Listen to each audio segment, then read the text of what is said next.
Guys, I know everybody is excited for the beautiful weather outside.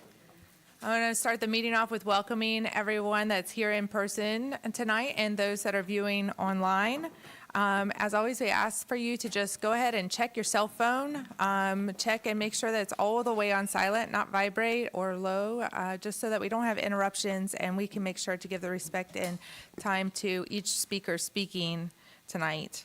Your patience and understanding is very appreciated as council deliberates on various agenda items. We do have open public comment at this meeting and all meetings, and there is a sign-up sheet at the front for that. If you would like to sign up, that just makes it easier for our clerk to track and for our minutes and get a hold of you if you have any questions afterwards. We do not have any specific public hearings for tonight. We will be setting maybe some public hearing dates possibly on this agenda. We want to acknowledge the work of our staff in preparation for these meetings, and this one specifically. Their work and insights are invaluable to the topics of town business. We operate under the town manager, council manager form of government, and our town manager is Natasha Tucker, who sits right over here, who handles all of our daily operations and department administration. And the town council provides direction and authorizes policy in accordance with the laws of the Commonwealth of Virginia and our town charter. While each council member has the ultimate responsibility to contribute and vote distinctly, the council does work as a body, and we are duly elected to serve responsibly and ethically the citizens of Colonial Beach. Participation of each member contributes to effective leadership, and collaboration is key to productivity in local government. Let's engage in constructive discussion, remain open to different perspectives, and work together for effective resolutions. And finally, I remind us that all meetings of the Town Council are formal proceedings and are thus recorded. And with that, we will call to order our regular Town Council meeting Wednesday, April 15th, 2026, and I've got 6:02 p.m. With that, will you please join me for a moment of silence, which will be followed by our Pledge of Allegiance.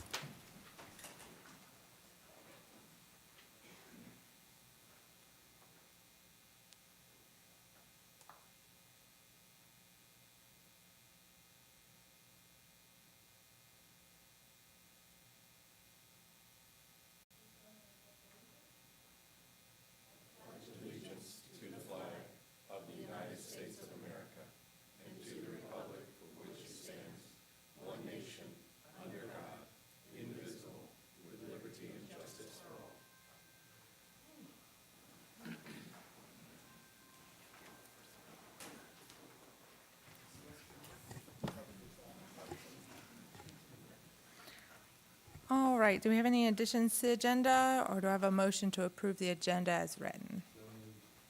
Is there a second to that? Second. All right. All in favor of the agenda, say aye. Aye. Aye. Aye. Any opposed? Okay. Next up is our consent agenda, which is approval of several meeting minutes and an amendment to the budget to bring in the DOJ grant proceeds. It's the annual DOJ grant proceeds. That's annual grant. Is there a motion for the consent agenda? So moved. Is there a second to that? Second. Any discussion? Yes, Mr. Williams? Just one correction that I found in the January 26th or 22nd strategic planning meeting. On page 2, let's see, several bullets down. Trying to find exactly. Oh, 3/4 of the way on the bullets down, it says there was no tax or fee increase in the last year, so that's not accurate because water and sewer went up last year. So just wanted to note that for a correction for Heather. This page 2. Let me know if you have any other questions, but it's about 8 bullets down or so. And other than that, no other corrections. Just I want to point out, since going through these minutes, there was a lot of good discussion we had at the strategic planning meeting, so and a lot of action items for the town manager, so I'm hoping maybe at some point we could have that presented in a future council meeting so we can kind of go through some of those things and make sure we're on track and make sure we haven't put too much on the town manager's plate going forward. That's all I got. Thank you. Okay. Heather, you have that noted? All right. And just for the changes that Heather and I discussed in the minutes as well, as long as those corrections are made before it's published. Okay. Is that Thank some you. grammatical stuff? Okay. All right. All right, all in favor of the consent agenda, say aye. Aye. Aye. Any opposed? All right. Next up is our council member announcements, and Ms. Grandstaff, can I start on your side this time? Yes, you can. Excellent. All right. The Economic Vitality Committee did not meet yesterday as planned in deference to the Chamber of Commerce annual dinner. Reporting for the Tourism Committee, the Tourism Committee has engaged a well-known social media influencer to visit Colonial Beach and experience our destination offerings. She will produce 4 Instagram Reels, 1 major blog post, 2 Instagram carousels, 1 Instagram static post, and provide the committee with all of the edited images and short-form narrative to reuse in other promotional or marketing efforts. Collaborative Virginia 250 planning continues with Westmoreland County and the Northern Neck Regional Planning District Commission to develop and air a television and digital marketing campaign targeted to the greater Washington, D.C., and Richmond, Petersburg markets beginning in late May. The History and Heritage Subcommittee is working on extend your stay packages with local lodging, restaurants, and attractions that will be marketed to individuals as well as motor coach tour operators. The committee is also working with Marina Way and Westmoreland County on a potential Sail 250 Virginia effort. Details will be forthcoming on that. And finally, the committee is working on a possible collaboration with DCB and the Chamber to produce boardwalk banners touting CB history as part of Virginia 250 effort. The Economic Vitality Committee will continue to give updates from their next meeting, and we'll keep you posted on those. Thank you. That's it. Ms. Sanford? Good evening, everyone. So for NGOs, as most of you probably know, the Virginia Osprey Festival was this past weekend. It was a great success. There was an increased attendance, seeing approximately 1,500 to 2,000 people throughout the day, probably due to the great weather, and increased promotion due to a marketing grant from Virginia Tourism Corporation. And they also would like to give a big thank you to Colonial Beach Parks and Rec for their support and assistance for making this event possible. Also, the Colonial Beach Foundation awarded scholarships to 6 high school seniors at $1,000 each. And they will announce the grant recipients in May. Also, raffle tickets are available to win $5,000. You can contact a board member for those tickets, or they can be found on their website at thecommunityfoundation.org. And then lastly, we have a Alliance meeting on the 22nd, so hopefully I shall have some more information after that. And then also on the 25th of this month, there's the volunteer meet and greet at Pier 909. So if you're interested in volunteering, please attend that and get some more information. Mr. Allison? Good evening, everybody. As well as most of y'all know, I'm the Public Works Department liaison, and we're going to walk through several of the accomplishments that they've had over the past several weeks. So we'll start with infrastructure utilities. There were 2 water installs. There were 3 water leaks repaired. 5 water and sewer installs. 1 I&I issue resolved. 3 resolved sewer backups. 1 emergency water shutoff. There was a sewer main repair on 6th Street, and they flushed approximately 1,700 feet of sanitary sewer main. Moving on to the wastewater treatment plant, there's continued daily operation, maintenance, and repairs, and ongoing support for plant systems and reliability. Moving to streets and stormwater, they assisted with the sewer repair on 6th Street, as mentioned, jetted sewer lines and addressed backups, including Thackeray Street, performed stormwater system checks and maintenance, and installed a new pedestrian traffic signs at Castlewood Park. As far as building and grounds, they began mowing operations throughout town, completed beach maintenance and preparation for the season, performed general groundskeeping and beautification work, including cleanup and upkeep of the public spaces, and finally removed the abandoned boat at the boat ramp. And that's all I have for Public Works. Thank you. Mr. Wood? Good evening, everyone. Parks and Recreations, we have a number of events. April 22nd is Earth Day rock painting, a stone caterpillar, and learning about butterflies. It's going to be 4 o'clock on Town Hill. May 2nd, Hats and Horses Derby Party fundraiser. That's going to be 4:30 to 7:30 at Town Hill on the corner of Washington and Colonial Avenue. May 9th is worm composting class for $15 at the community center. That's not all the bait you can take home for $15. You're going to learn how to garden. Parks and Green Space cleanup, time is to be determined, but it's going to be at the community center, Green Space Rain Garden. In regard to the Planning Commission, it was a busy week. Permits issued in March.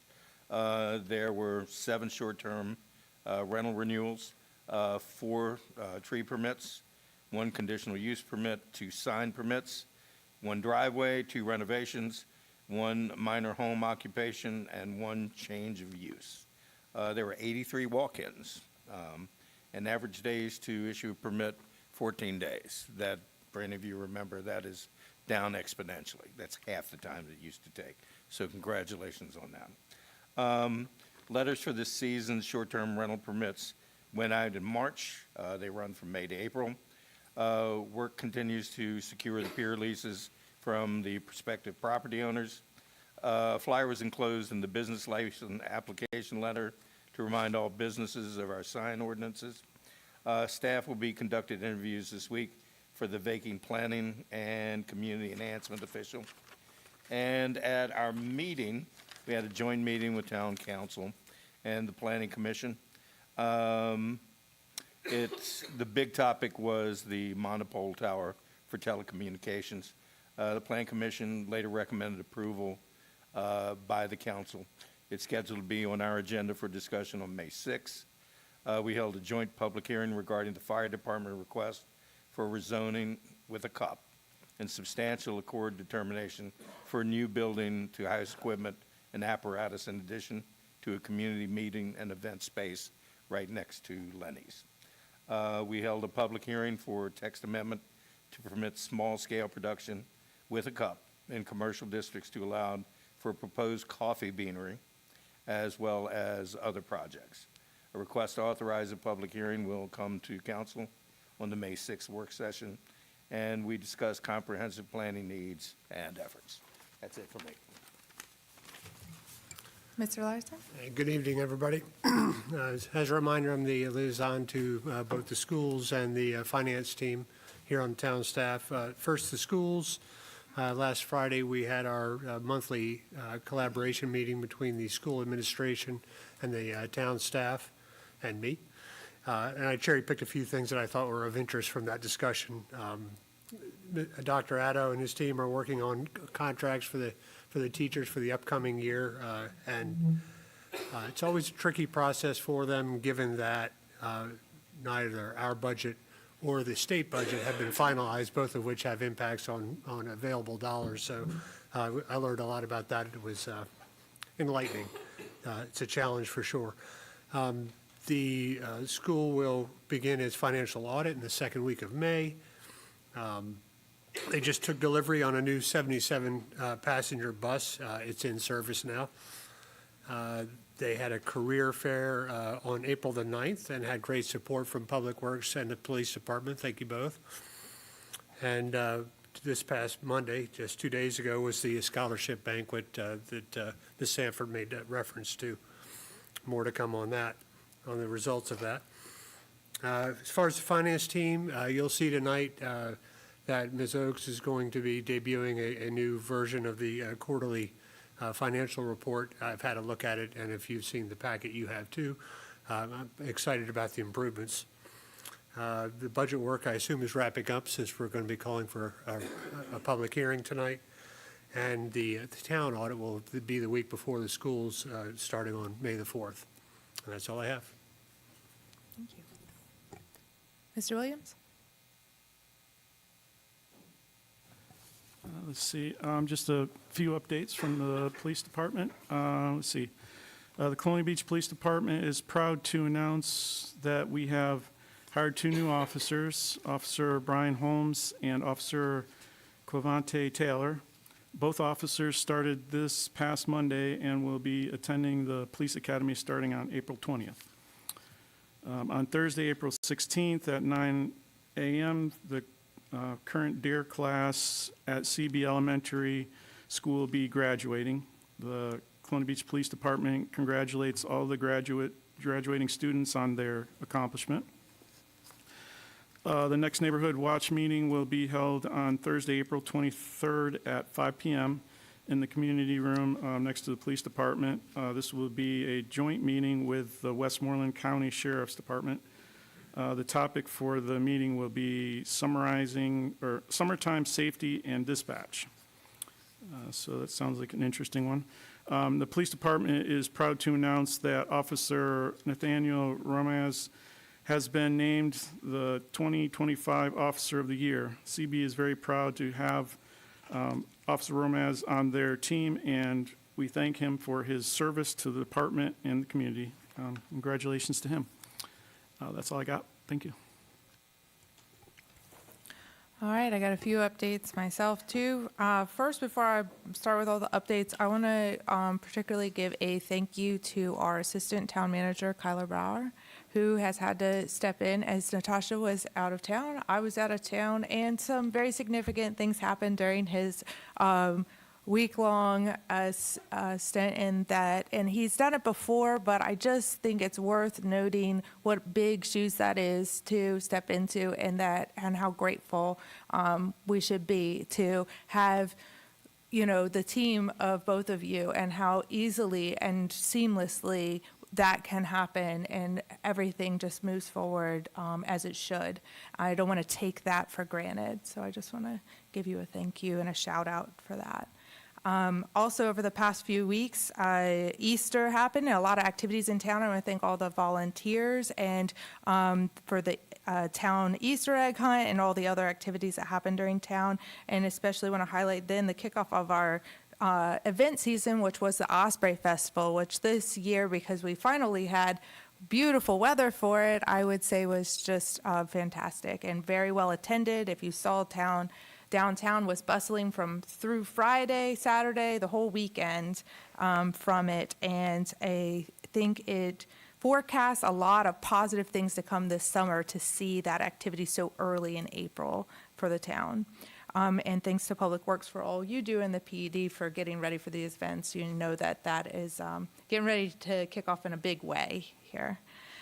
We did do the ribbon cutting last Friday for Azalea Park. Again, coordinated a lot with our assistant town manager, so another shout out there. And Miss Sally Adams, who is our Parks and Rec director, sitting in the back, listening in. The kids are so excited about this park that they literally could not wait to cut that ribbon. And I have driven by it twice already, and it's just like the highlight of the town right now. So if you haven't gone over there, it's being widely used as soon as school lets out, pretty much all the way to the end, and very, very well received by the community. Obviously, a need is being met, and if you can't see that with your own 2 eyes there, I don't know, it can't be any more obvious. So it's very, very exciting for that whole neighborhood. Also, I attended the Scholarship Awards banquet, so did Mr. Allison, but on a family side of things, and it was something to really be proud of how many seniors apply for scholarships because they have goals, they have dreams, they have vision, they have ambition, and they know where they want to go and what they want to do, and they know they need support, our community support to do that. And our community really steps up to the plate. The number of scholarships is only increasing, and I encourage everybody that's a part of this to continue participation in that. When that program started, what she said, 12, 13 years ago, she had 2 applicants for scholarships.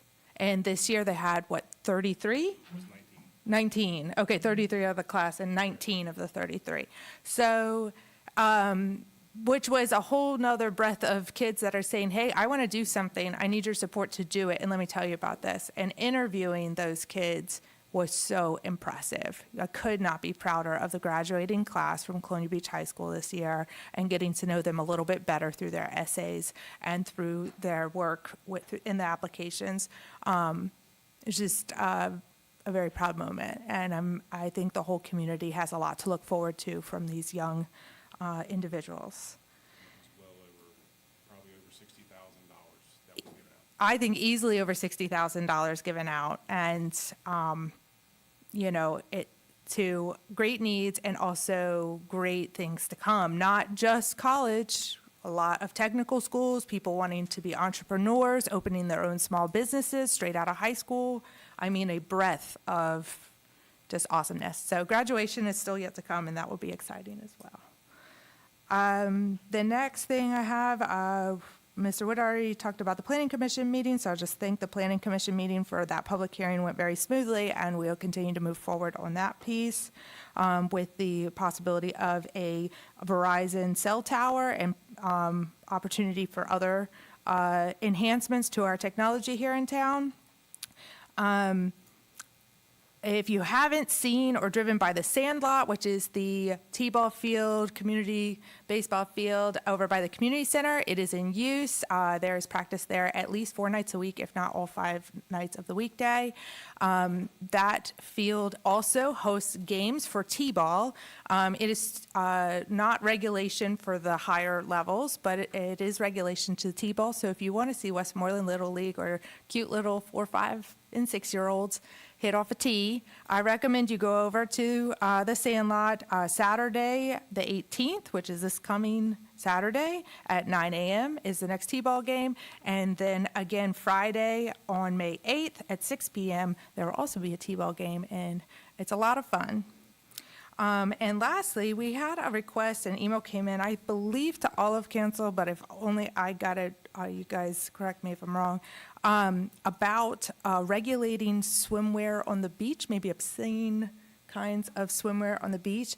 And while I cannot personally take any action to that, I did want to bring it up to the council if there was an interest to, as a council together, give authority to staff to look into a possible addition to our code that would be aligned with a family-friendly atmosphere that we promote in our vision statement and also in our economic development.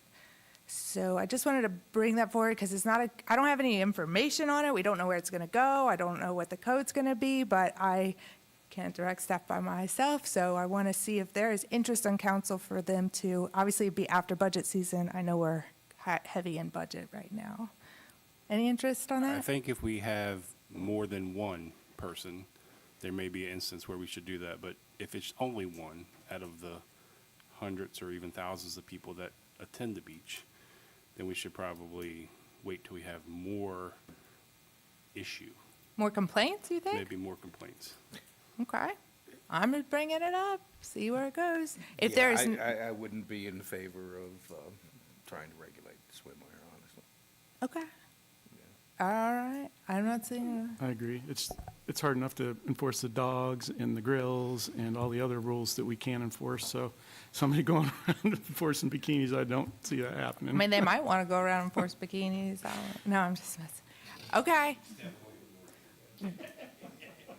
Well, to be responsive to the citizen requests, it's worth bringing up here and seeing if it's going to make it to the next level. Right now, we do not have any code related to that. I'm not even sure if the town has authority to create code related to that, but I didn't want to waste any staff time on it if it didn't have any interest in being worked out. All right, we'll keep moving forward then. Next up is our town manager update, and I'll pass it off to Ms. Stocker. Thank you. Good evening, Madam Mayor, members of the council, members in the audience, and those listening online. I will begin my town manager updates with providing some pictures of the ribbon cutting, and then we will move on to the third quarter finance report from our finance director, Ms. Lisa Oakes. And then we will move on to Chief Parsons, who will provide an update on the police incident report, and then he'll move on to the first quarter public safety report, followed by the sewer plant update. And that will be provided by Jamie this evening. So as the mayor mentioned, last Friday, the 10th, we had our ribbon cutting for Azalea Cove Park. It was a beautiful day. It was breezy. All of the children present had such a wonderful time. There was this one boy who was on the swings and was going around snapping some pictures, and he was in tears. So of course I ran over to him and I said, "Well, what's wrong?" He said, "This is just the perfect day. Could this day be any better?" And it just melted my heart because all of the kids were there, just having a really, really wonderful time. And I really just wanted to highlight that this has been a project that's been in the works for quite some time, and it really represents just the investment that we place in our community and just our continued commitment to enhance public spaces for residents and visitors alike, particularly for that part of town. It's a beautiful park nestled right within the neighborhood. I've seen families walk to the park, and this summer when the school is out, I imagine that the park will just stay filled with kids. So just wanted to share those few pictures from Friday. Okay, and now we will move on to Ms. Oaks' report on the third quarter finance. Good evening, Madam Mayor and Town Council. This will be the third quarter financial report. As Tom had mentioned, it has been revised. So we are now going to be reporting it in a financial performance targets, an overview of how we did this. The reporting format was revised so provide a clearer view of our town's financial performance. We incorporated projected target percentages across the fiscal year. Developed these targets using a 3-year historical analysis, averaging the quarterly revenue and expenditure trends to establish an accurate benchmark. This approach is allowing us to have more meaningful comparisons between actual performance and expected trends throughout the year, and the report will highlight and provide explanations for any significant variances or outliers. We're going to recalculate these targets annually to reflect the most recent financial trends and ensure continued accuracy and relevance. And the next slide. So these are the performance targets, general fund, sewer fund, water fund for revenue and expenditure across each quarter. So you have that as background information. So I'm going to start with the first graph, our charts. So on the left, you have your third quarter revenue and expenditures. These charts will show the quarterly targets on the left-hand side, which is the budget multiplied by that quarter's target percentage. Then your year-to-date on the right will have your budget multiplied by the cumulative percentage of each quarter's percentage target. So we're looking here at the general fund. As you can see, on the revenue side, we're pretty much on target. And on the expenditure side, we're a little bit above our target, but the expenditures this quarter included the one-time purchase of the trash truck, our plow truck, and the beach rake. And the total for those three expenditures was $369,349. Now, looking at the year-to-date, you can see that spending is the year-to-date expenditures are higher than our revenue. It's mainly timing. We've reached 81% of our expenditure target and only 66% of our revenue target. But we expect that to balance out soon because half of our real estate, as you know, does not get collected until the fourth quarter. So we're going to move on and next slide. It just kind of gives you another breakdown of where the revenue came in from and what the expenditures were for the quarter. We're going to move on to the sewer. Okay, so for the sewer, you see we have a high difference in our targeted revenue. So what happened here is we got the revenue from the county for the wastewater treatment plant fiscal year '24 true-up. We received the first and second quarter of the wastewater treatment plant processing fee, which is a monthly payment that they sent us. They had not paid it until the third quarter. So we've gotten the first, second, and the third quarters in here. So that kind of totaled like almost $1 million, or a little over $1 million. And on the year-to-date side, we're ahead of the curve. Revenue is outpacing our expenditures, partly because of the targeted percentages, 74% compared to 69% for expenditures, and of course, the one-time payment from the county for the wastewater treatment plant true-up. Let's see, we're going to move on, and then the next slide shows what the breakdown is. And we'll move over into the water. All right, so we have our expenditures, you can see is a little skewed there. But we had planned to have the Denson well abandonment started. It has not been started, so those expenditures have not happened yet. And we are still experiencing some, on the revenue side on the quarter, shortfalls on availability fees, plan review fees, and inspection fees. And we're still trying to figure out where that revenue shortage is happening. On the year-to-date side, our revenue is outpacing our expenses. On the year-to-date side, even though we plan for higher spending, 81% at this point, the actual costs are now staying below the 77% of revenue that we brought in. That's our new revised version. We welcome any feedback and any other suggestions from town council. We are going to continue to work on more improvements to give you all some more information, but I'm open to any questions at this point. Any questions for Lisa at this point? Mr. Williams? Yeah, just a quick question. You said we got the, on the budget there, the beach rake and the tractor, the plow truck. Have they been purchased already, or are they in?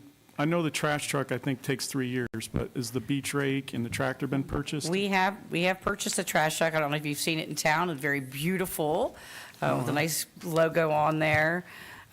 We purchased the beach rake. That's been paid for. We have not purchased a tractor at this time to go with that. And we have purchased the plow truck. I believe there's still equipment that needs to be put on that it has not been paid for. And crew vehicles, one of them has been purchased, the other one will be a replacement for the excavator. We're waiting for that to come in. The tractor's waiting to be, it's been ordered, it's waiting to be delivered. It's probably 30 to 40 days out. We're very much on target to hit all of our CIP items that council approved us to do this year. And we got very fortunate. There happened to be the exact same truck sitting on the lot with another vendor. So we were able to purchase that pretty rapidly. There was actually 3 other people trying to purchase it out from underneath of us. So we got very lucky in that aspect. Okay, weren't we expecting like 2 or 3 years on that? That, So yes. does that impact our scheduling, because we weren't thinking we were going to have it for 3 years, or does it help us because we can get more life out of the backup truck? Well, yes. So the backup truck is now the primary truck is now the backup truck. So it will extend its life a little bit. Still, they're roughly a 10-year turnaround time on a refuse truck. I will tell you, our last one, our Kenworth, right before this deal got done, we had just put another $20,000 into repairs into the truck due to its age being close to 14, 15 years old. Wow. And have you tried out the new rake yet? I was the first one to drive it Oh, okay. around town. Does it work a lot, is it a lot more efficient? I don't know, It- but I it is figured the old one was literally- rough shape, so. Literally, it is the exact same truck as the last one. Same chassis, same body, same everything. Thank you.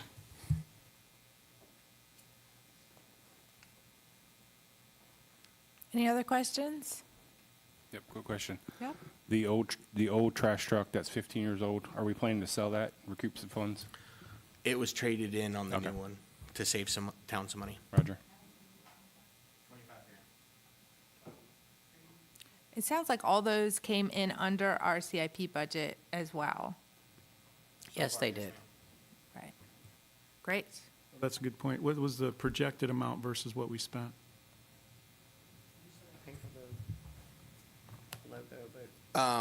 We our projected from the vendors we were reaching out to was 300,000. We came in right around 265,000.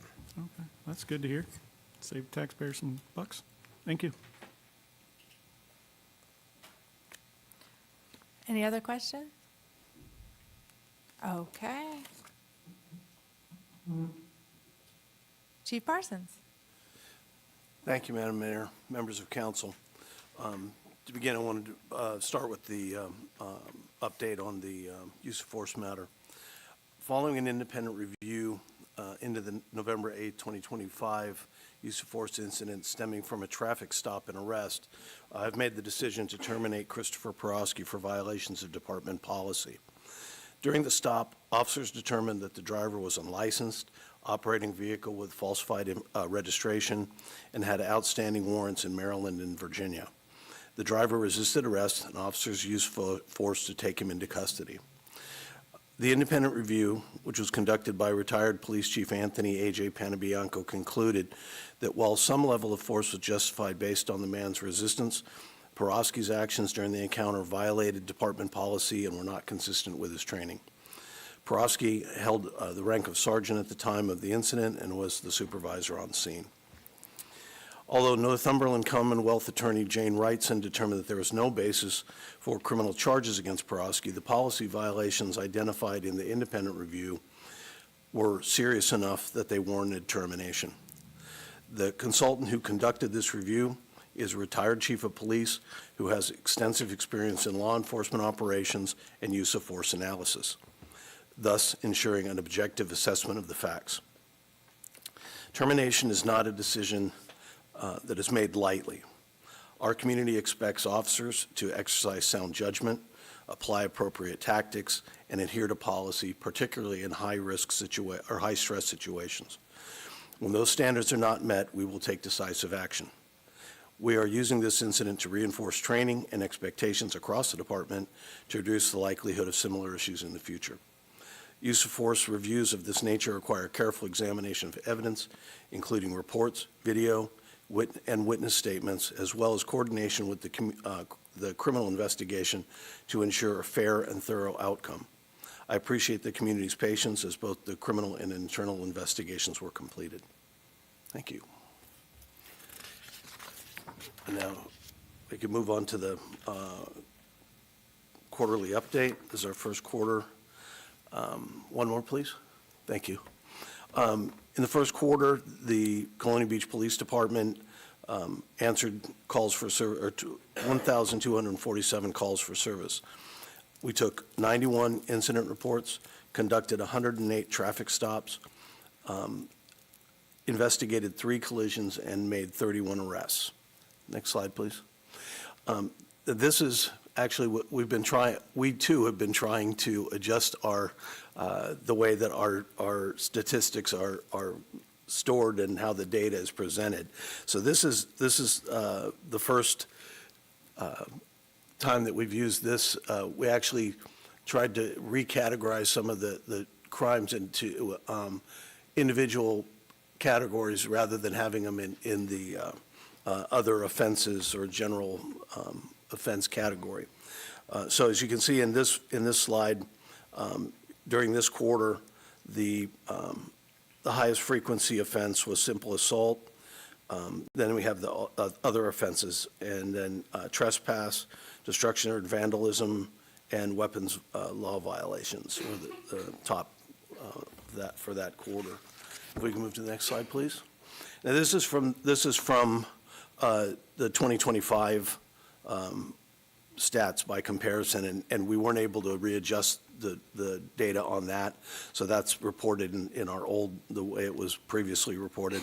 So that's why it has the large segment of the other offenses. But in that case, the top were driving under the influence, destruction of property, theft from motor vehicles, and simple assaults. But I think the way that, and we're working toward it, and maybe we can get some assistance on that one too, but I think we're moving toward having the data presented in a little more understandable and probably a little more accurate way than we have been. Next slide, please. This is the arrests from this quarter. Again, the general one is always going to be the higher one, but it's all other offenses. And then simple assaults, weapons law violations, disorderly conduct, and driving under the influence were the top 5 categories. Next slide, please. And again, this is the old way the data was categorized. This is from 2025, the same quarter, which shows that the top 4 were driving under the influence, family offenses, simple assaults, and narcotics violations. This is the offense days of the week. This reflects when the crimes are reported, and that's why it makes the beginning of the week is going to be a little bit higher because we're coming off a weekend. So that's why Monday and Tuesday are a little bit up, and Saturday is going to be a little bit up because people are getting off work and now they're reporting what maybe happened if they had some property damage or something like that during the week. Next slide, please. These are the offense trends from this quarter. You see that it's basically kind of level across, or no, we don't have any real big spikes, except for the one at the very right is at 10 o'clock. And so we use these statistics to map out our staffing levels. But right now, it's remaining fairly level. Next slide, please. You can see this is from 2025, where there was a few more peaks and valleys, so we do try to level that out. Next slide, please. This is a pie chart on the traffic citations that were issued during this quarter. The largest section there is exceeding, it's basically speeding in a 35-mile-an-hour zone. The next largest section there is speeding through business or residential areas, then failure to stop or yield the right-of-way, and then hit and run with personal injury. So, and if you go to the next slide, it'll show it more in a bar graph. There you go. It kind of give you the ideas of the volume and what exactly the citations were issued for. Next one, please. This is from last year. Again, this is older, the way the data is presented, but I wanted to provide that just for cases or for comparison's sake. Could you skip one more? There you go.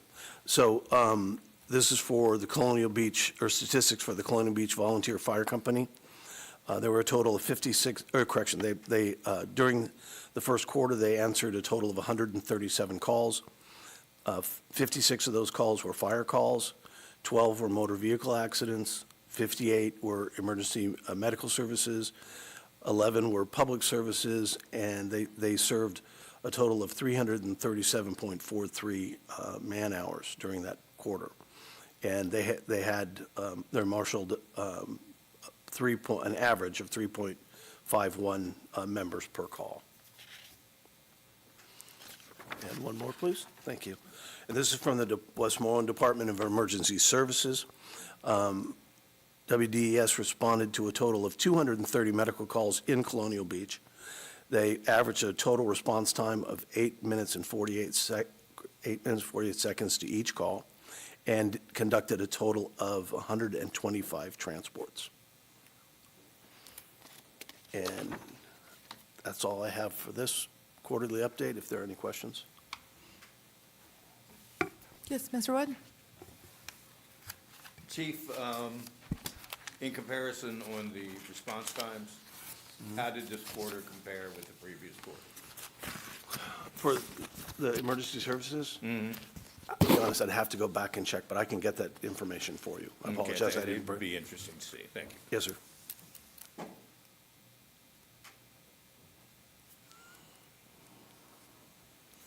Anything else for the chief at this time? All right, we'll keep moving forward, I think. And Bowden is next.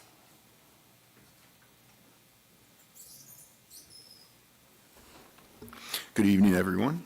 I'm going to present the March wastewater treatment plant sewer update. So for the month of March, we did an average of .390 MGD per day, which is 390,000 gallons, with a total discharge of 12,079,000 for the entire month, totalized. For, next slide, please. On the effluent, we had a slight elevation in ammonia that continued on from the month prior from the cold weather and stress biology, and we have made operational changes and it's leveled out. For the fecal coliform and the geometric mean for that, we were good across the matrix of that. And other than that, it was a pretty quiet month. Does anybody have any questions? Any questions from Bowden? All right. Natasha, you want to have anything else to wrap up the town manager updates? No, that concludes my town manager update. All right. Next up is some service awards. Ricky Brewster and Pat Carruthers. They're not going to be here, are they? Man, I was really hoping they would show up. So now we get to talk about them because they're not here. I will say something, and then I guess Heather or Chris can give them their plaques and awards and their pin. 5 years of service for both of them, and both of them are local and committed to this town in ways that are far beyond the job duties, is how I would describe their service. And also contribute to the work atmosphere, the camaraderie, and support their fellow employees in ways that I think help when you're doing dirty jobs, which is one of my favorite shows, right? I rode the trash truck with Ricky, and I've known Ricky since he was a little kid, and we were kids riding the bus together. Anyway, I'm proud of him, and I'm very happy and proud to present 5 years of service. So please just pass that along to them since they cannot be here. So 5 years of service for Richard Brewster, which I never would call him that, and Patrick Carruthers. So just a round of hand for them.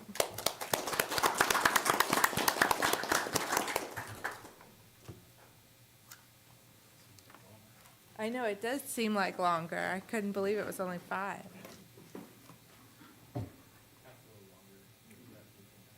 Oh, okay, that's why. That makes more sense. Yep.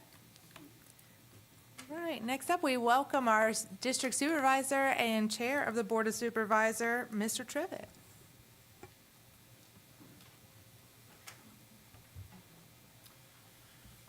Madam Mayor, Town Council, thank you. Good to see you. Too, would like to say that Osprey Festival was just awesome. I didn't remember seeing the big nest that those kids love climbing in. So if you remember last year, they had one that was huge. And if it was there, we didn't find it because the kids loved that last year. But anyway, that was great. I'm thankful that y'all finally cut the ribbon on that park. My grandkids were so wanting to do it themselves. We was over there the other day, there was probably 20 kids there. I mean, it's really awesome, and thank you for staying on that and making that happen, and I can guarantee you it will be well used. There's more kids in that neighborhood than I thought. So they come out of everywhere, but thank you for that. I wanted to let you know that the Land Use Office, we've been working to revamp that. Numerous personnel have left. Richard Stewart Jr. was the acting director, and now he is the director that we've promoted to that position. And I tell you, I got so many complaints about that office, and things going on that, and I'm sure y'all heard it too. Zero in the last 6 months, 8 months since we took an action to get that office moving in the right direction. And I think I was at a ribbon cutting today down at Garner's Produce, and they were just talking about how much easier the permit process is and going through that process. And so anytime any of that kind of thing is going on that you need help with, if we're having issues, please bring it to my attention, and we're going to get on it and try to make it better if we can. And we're heading in the right direction, I think. We're going to probably enact a fire ban maybe as early as tomorrow, where you can't have open fires. There's been numerous brush fires. I'm sure we'll get the word out to you, and then I'll have to sign off on that at our meeting on the 27th. But it's very bad conditions for brush fires, and we've responded to a lot of them. And so you should hear something about that hopefully by tomorrow. And if you see people burning fires, they got to put them out. So we'll let you know about that. A good thing happened. I was contacted by a life member of the Columbia Beach Volunteer Rescue Squad. She's 96 years old. Some of you probably know who it is. She was very concerned about her life benefits through the Virginia Association of First Responders. She's belonged to that organization for years and years. We were able to reach out to them and get a list of people who were active under Columbia Beach Volunteer Rescue Squad at the time. And now we have brought 9 of those members under Westmoreland County. So those benefits will continue for those 9 life members who were still active on that. So that's really a good thing. And I haven't had a chance to tell her, and she's probably not watching your meeting tonight, but I look forward to letting her know that we've resolved that issue, and it wasn't that difficult, and the county's going to take care of that. So the Northern Neck Regional Jail, we approved that budget. It's almost $14 million at our meeting. You don't pay for it, and we don't pay for it. None of the counties pay any of that $14 million, and I mean, that's something that's just unbelievable. Anybody that's associated with that and knows anything about it knows that we work very closely with the U.S. Marshal Service. There's a lot of federal that goes through them doors that pays for that. And so we hope that we will never have to foot that bill, because I don't know how we would do it. And you all utilize that as well as the sheriff's office. So that's being run very well. And we hope that we keep that to where it doesn't cost any of us anything.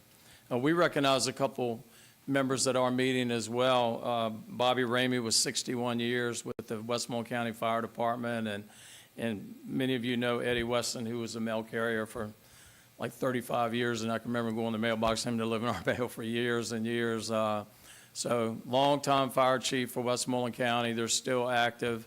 Bobby Ramey is still active with the fundraising. Eddie's still, he was a longtime chief, and he's still active in training and all kinds of things with that fire department. We're actually going to try to recognize some of our local firefighters who have given many, many years of service in the near future, once we find out who they all are.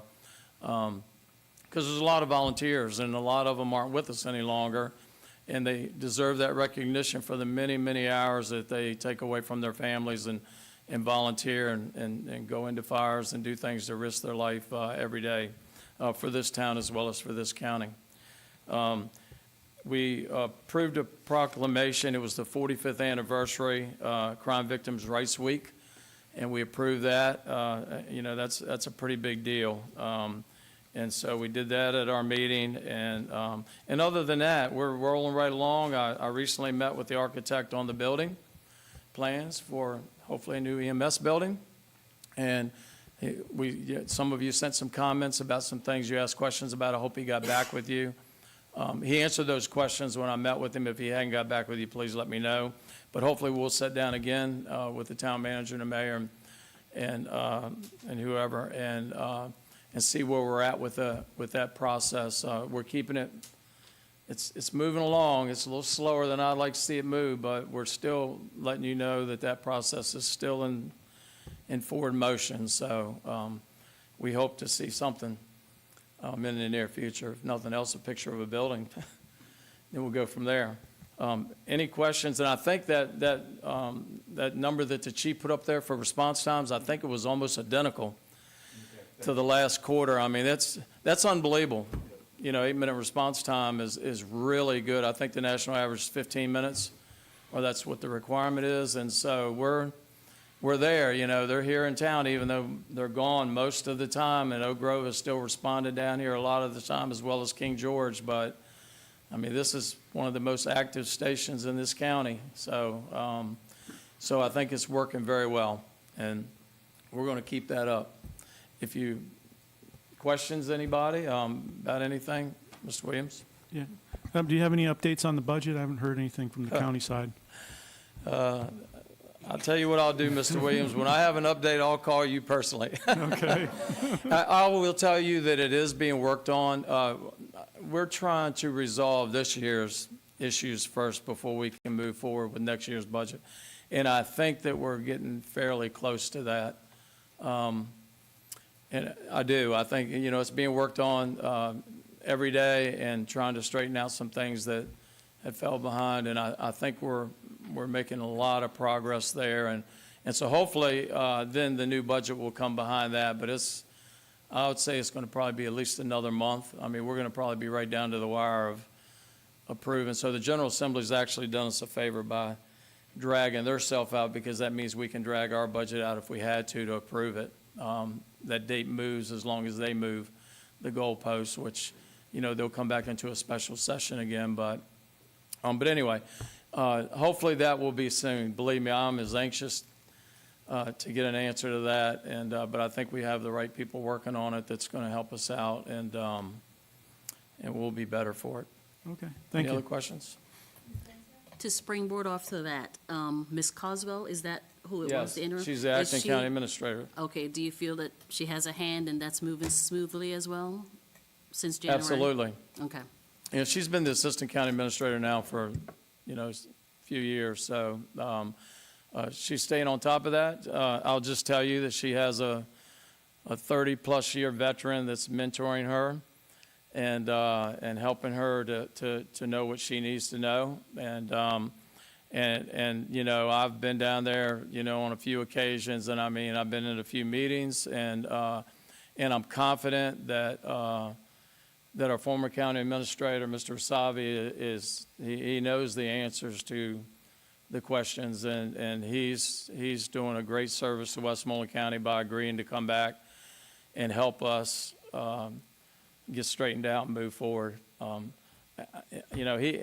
Nobody down there is going to be able to do anything that he can't do, because he can do it and he can show them what they need to do. I think one thing that he's learned, though, I just happened to be in a meeting the other day when he was asking some questions, because he knows everybody in the state. And I think what he's learning, though, is all those people that he knows have retired. Because as soon as he brings it, I'll just call so-and-so, and somebody will say, you won't be calling them because they're retired.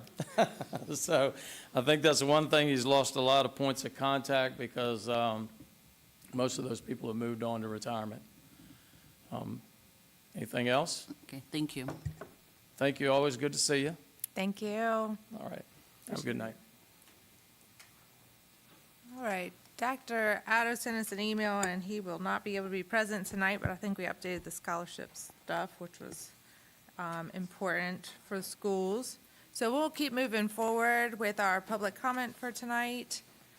During all public comments or hearings that we ask that certain guidelines be followed, we do ask that you stand at the podium and for the record, state your name and address. If you'd like to be contacted, please provide your contact information to the clerk.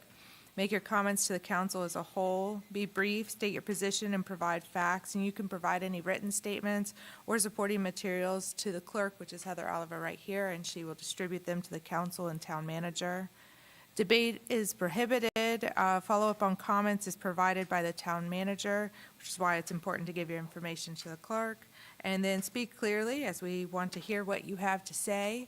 The council will try to hear everyone that wishes to speak on any matter, and comments are limited to 5 minutes. Time cannot be transferred to another speaker, but if you represent a group, you are welcome to identify other members of the group who are here in attendance. And after public comment is closed, I encourage you to stay as the council engages in dialogue and deliberates on items that we have on the agenda and maybe items relative to your public comment. So, do we have anyone signed up? First, we have Mr. David Johnson. Welcome, Mr. Johnson. Madam Mayor and Town Council, thank you for an opportunity to address you tonight. My name is David Johnson. I have provided my address. I live in Montrose on Kings Highway. I am the owner and operator of Preacher Days Barbecue. It's a food truck.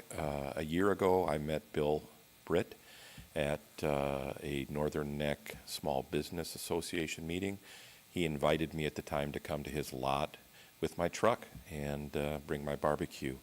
He secured a business license through the city of Colonial Beach. We were told at the time that I could make $30,000, and I'd have to apply for another business license if I went beyond that. I'm not going to make $30,000 selling barbecue in Colonial Beach. And so I came down a few times last year, and we came down for Bike Week, and we're parked in his lot. And on Friday of Bike Week, he was called and told that I had to leave. No explanation was given to myself. I was not contacted. I immediately contacted your city offices, spoke with Bridget, and asked her very pointed questions about what the business license allowed me to do within your town as a food truck. And I was told the same thing that Bill had been told. For $30, I could make up to $30,000, and if I went over that, I'd have to reapply. So I thought that we knew what was going on. I asked her questions about Bike Week and said, so if I wanted to come down during Bike Week, I'd do that? Absolutely. In fact, we can get you on an email list to let you know when there's big events going on. That's what I was told. So this year I worked with Adam in the finance department, reapplied for a business license, made sure he understood that I was a food truck, that I was wanting to come to park at Bill Britt's. I'd been invited by Mr. Britt. And I went through the process of obtaining another business license and came down a couple weeks ago on I think it was a Thursday I was here. I was scheduled to be here Thursday and Saturday. And again, he was called by Kyler and told that I had to leave. I spoke to Kyler that day, and it was a heated discussion on my part, and I apologize for that. But I am just trying to find out. Kyler explained to me that there's an ordinance that does not allow food trucks in Colonial Beach unless they pay the town an additional $1,000 to park at the town hill, or I could park at a food truck park. I've reached out to that person and never got a response. I'm just trying to find out why I was told by several people in town management that business license would allow me to operate my food truck here. Last year when I had to leave during Bike Week, it probably cost me $2,000 of sales on that day, plus the food that I'd already prepared for the Saturday, which was a loss. And again, I'm trying to understand why, as a small business owner, I was given erroneous information on multiple occasions and sold another business license if I'm not actually able to do business in your community. Your community loves my barbecue, by the way, and I love coming down here. And I mean, we've got familiar faces that we recognize already, but I'm wondering why. Where is the breakdown? when I ask specific pointed questions and I'm told one thing, follow through with the licensing process, and then I'm told I can't be here. Why is that happening? We don't debate up here, but we will get back to you through the town manager, and there is a lot to follow up on from that public comment. So just going to follow the rules of procedure as we have right now, but I appreciate you bringing that concern to our attention. And you. we have your information there, right? Yes, absolutely. Okay. Thank Thank you. you very much. I also like your barbecue.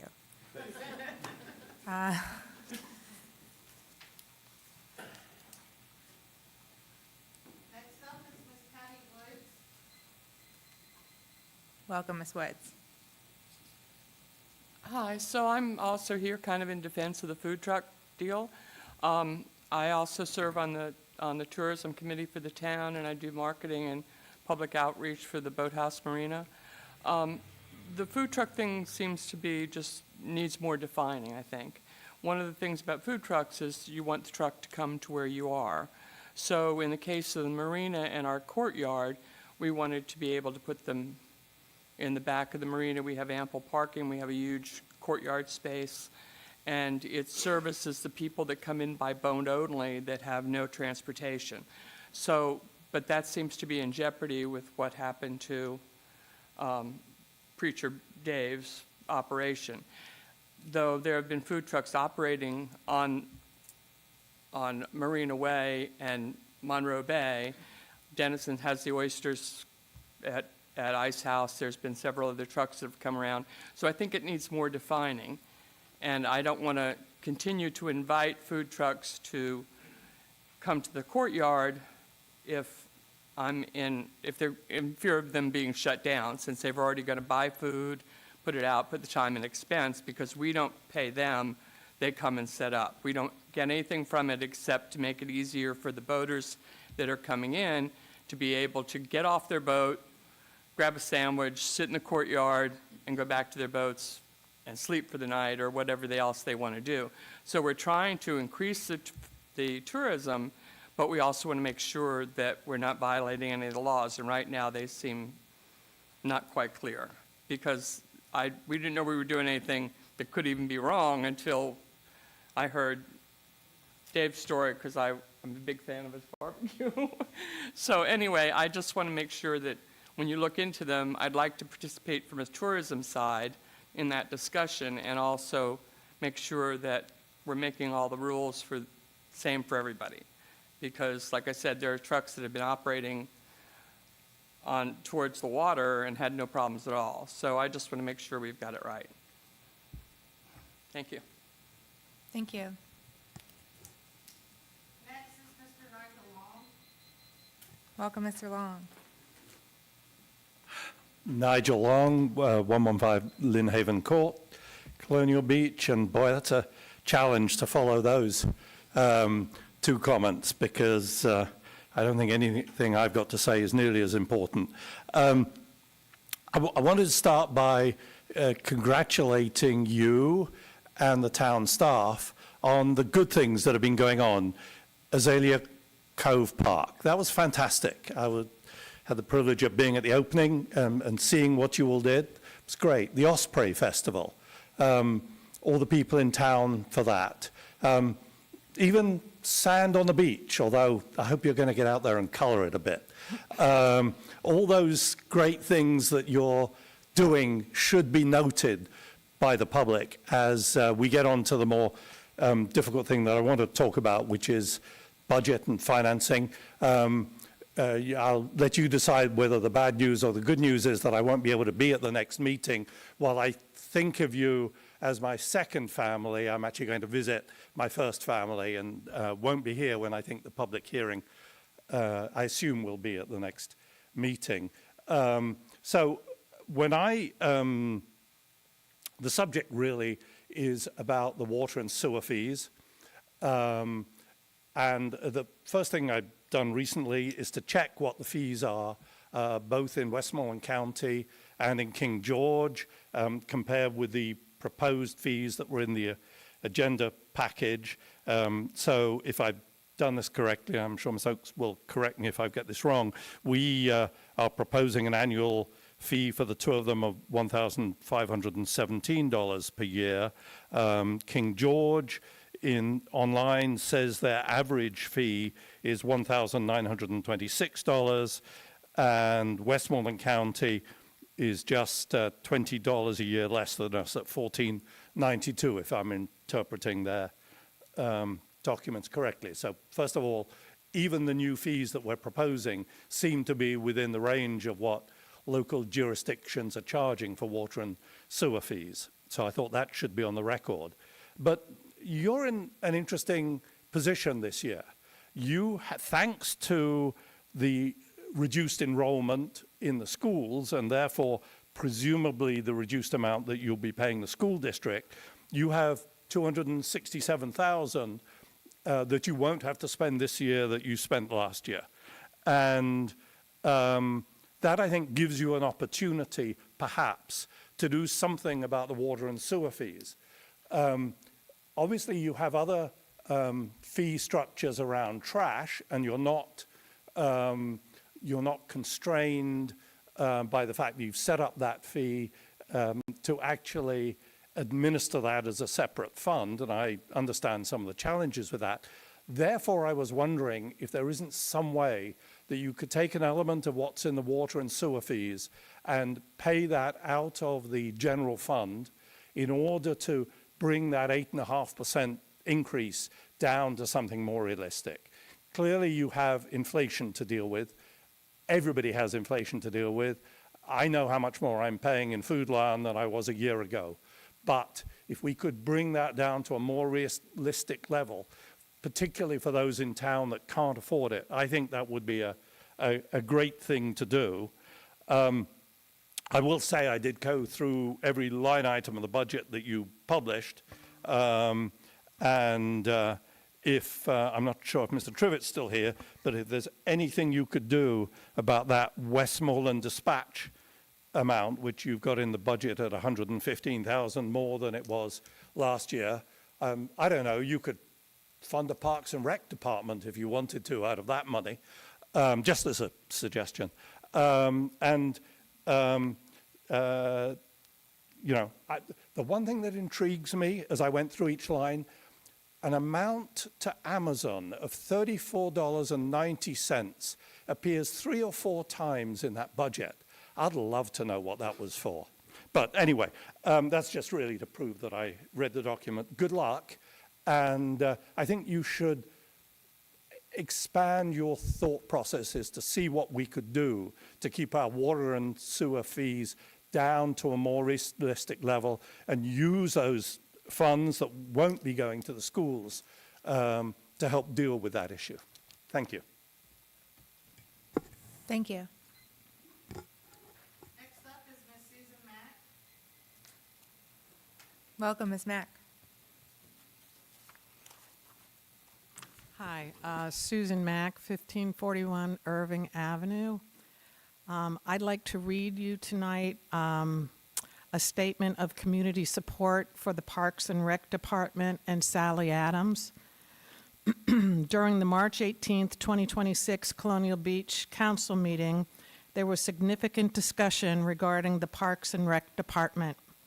Because this discussion appeared to have a focus on the value of the department and specifically the work of Sally Adams, we feel it is necessary to express our support and appreciation for her contribution that has made this a valuable service for our community. She provides not only dedication, expertise, and creativity, but she performs her job with a positive attitude and genuine enthusiasm. Sally provides this not only for her department, but she also contributes her time assisting other departments when needed. And I'm going to give this to Heather. They only got 25 signatures. That's all they had here, but there were a lot more other people who have expressed the same support for Sally and the department. Thank you. Thank you.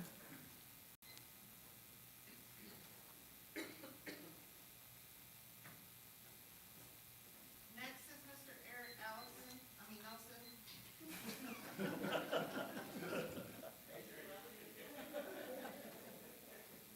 What did you call me, Heather? She was talking about my cousin.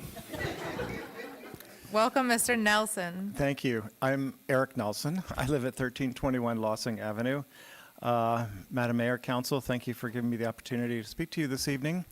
I first want to say that I agree with the comments that Mrs. Mack just made. I think the department, the Parks and Rec Department, is vital to the well-being of this community in so many ways. It provides the right kind of resources available for the townsfolk to go out and get exercise and to do things outdoors, and it also provides places for tourists to come and visit, and services. And without the department, all the events that the town does would be a disaster, because she coordinates all of that. So anyway, that's not mostly what I want to talk about this evening, but I just wanted to say I affiliate myself with the comments that Mrs. Mack just made. I want to also thank the town manager and Ms. Grandstaff for not stealing my thunder. Yesterday, I learned that downtown Colonial Beach was awarded the final approval for full Main Street status by Main Street America. So we are now like at the highest level of certification that you can have, and so we should all be very proud of the fact that the town has made it to that place. And now the really hard work is going to be going on to make sure that we take advantage of all the opportunities that this will bring to us. So I just wanted to let you know, and again, I appreciate you not stealing my thunder. Maybe you saw me in the audience and you wanted to let me do the announcement. So thank you. Thank you.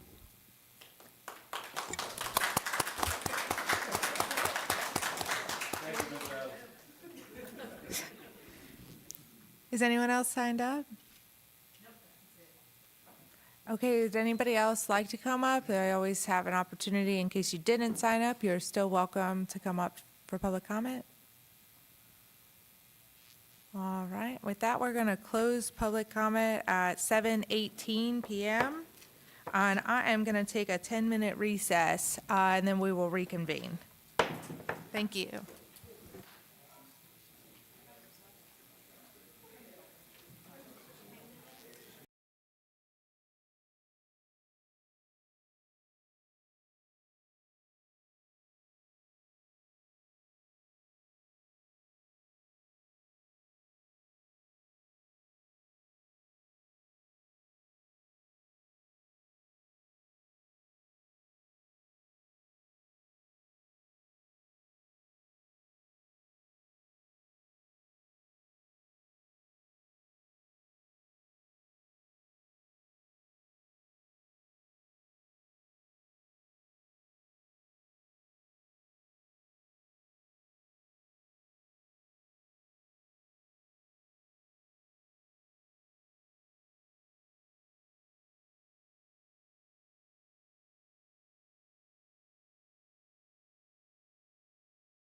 back into order.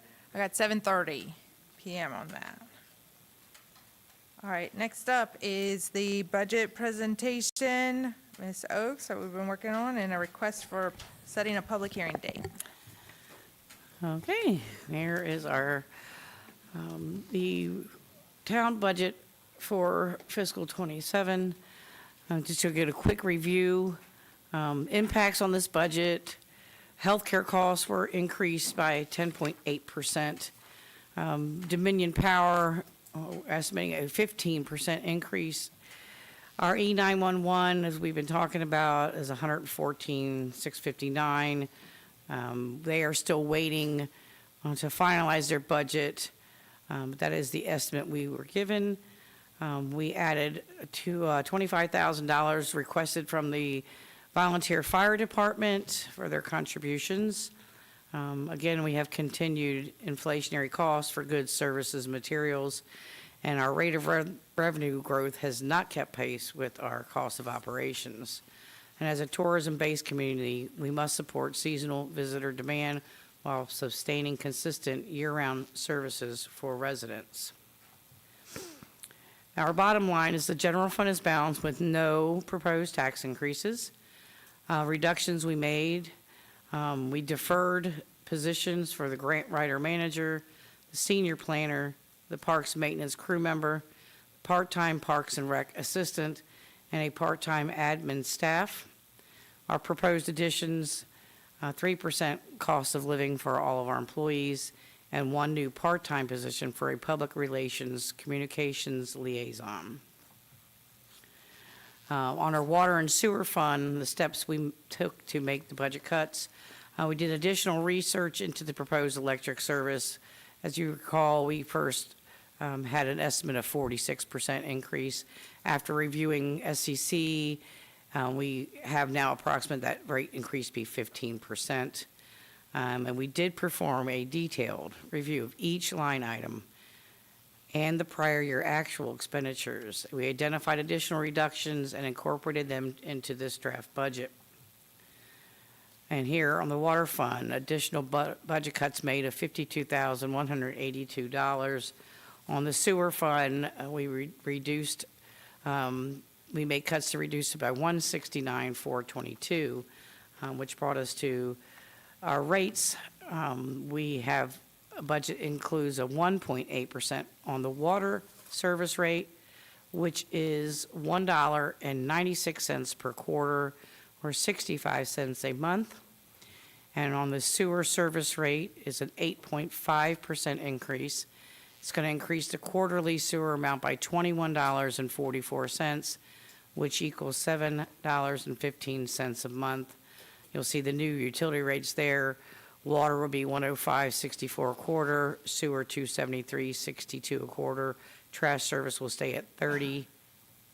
And so their total utility bill will be $409.26. At this time, we would request to set a public hearing for May 6th work session. Okay, do I have a motion for setting the public hearing date? So moved. Do I have a second on that? Second. Okay, is there any discussion to that? All right, all in favor of setting public hearing date, say aye. Aye. Aye. Any opposed to that? All right, more to come, as we have the public hearing now set. Next up on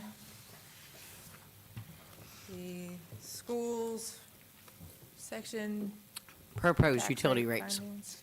Oh, we set the public hearing for both, or did we just, because you did both presentations? Well, yeah, that is fine if that's how you wanted to do Okay, that. let's just It make was a separate- com- two I separate move line that items we on do the the, agenda. All right, let's have a Water- confirmation that the utility rate will also be held on May 6th. Can I get a motion to that? So moved. In a second? Okay, all in favor of that? Aye. Aye. Any opposed? Okay, so now it's just shown on the record as two separate. Okay. Since then you we'll did the move right presentation with both along. of them included, I kind Yes. of went forward as both. And we're going to move right along. We were asked to discuss the possibility of having the real estate rate show a portion that is supporting the school system. So funding our town services, the real estate taxes are the town's primary revenue source. It accounts for 43% of our total revenue for the year. It supports essential services that keep our community running, public safety, which is police, fire, and EMS, our schools, and our infrastructure. The tax rate is set annually by town council based on service needs.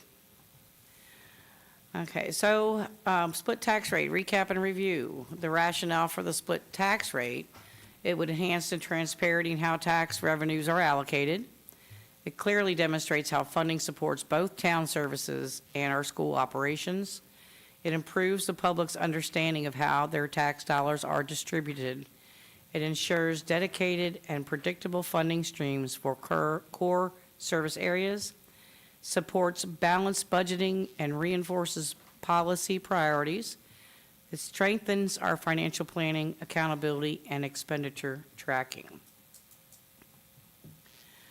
Virginia law, the research and findings. Towns are limited to the responsibility of collecting taxes to support and maintain the educational program, with limited exceptions such as for capital expenditures and the payment of debt. The town does not have the legislative authority to set a separate tax rate to support its school system. However, a disclaimer or accompanying notice may be included to indicate that a portion of the total tax rate is allocated to the school system. I just do want to point that out, that second thing. We do not have the authority for a separate tax rate, but we do have a duty to collect taxes to support the school. So here's a calculation and a sample notice of what we could do if we wanted to provide this information to our residents. As you see, I have our total proposed fiscal 27 revenue budget, what the required local match for the school is, what the school's debt service payment is, for the total expenditures that support our school system, and then the school percentage of our total revenue budget is 31.39%. And our general fund percent of our total revenue budget is 61. So as you see on the public notice, we could put something on the public notice. I have this here. The town remains committed to transparency in how your tax dollars are utilized to provide essential community services. As we finalize our budget, we want to provide clarity on the relationship between real estate tax rate and our investment in local education. So the cost of education to maintain the high standards of our school system, 31.39% of the town's total revenue budget is dedicated specifically for education. The town rate breakdown, to put this into perspective relevant to your tax bill, the town's current real estate tax rate is 78 cents per $100 of assessed value. Based on the budget percentage above, 24 cents of your tax rate is dedicated exclusively to supporting our school system. 54 cents of the tax rate funds all other town services, including public safety, road maintenance, parks, and general administration. By dedicating 24 cents of the total 78 cents rate to education, the town ensures a stable foundation for our students while balancing the operational needs of our entire community. And I'm open to any questions. Okay, I see Mr. Wood's hand up. Go ahead. Just so if I understand correctly, say we had $1 million budget, we paid $100,000 for the school, tax rate we would show is 10%. So it's simply an accounting process, right? Correct. We're not adding money, changing money, blah, blah, blah. It's simply saying, Correct. paying what we need to pay. It's X percentage of the budget. But the presentation, what I want you to take away from the presentation is we don't have the authority to put this on our real estate tax bill, and we can't advertise it that way. We can do a public notice. But it's. Yes, it's a calculation.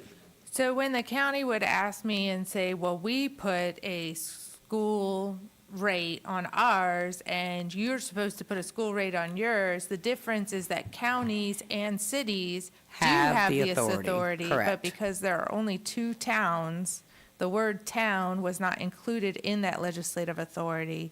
And so us and West Point don't technically, because of the Dillon rule, And I can't did do confer it. with West Point. But every other county and city that has a school system can.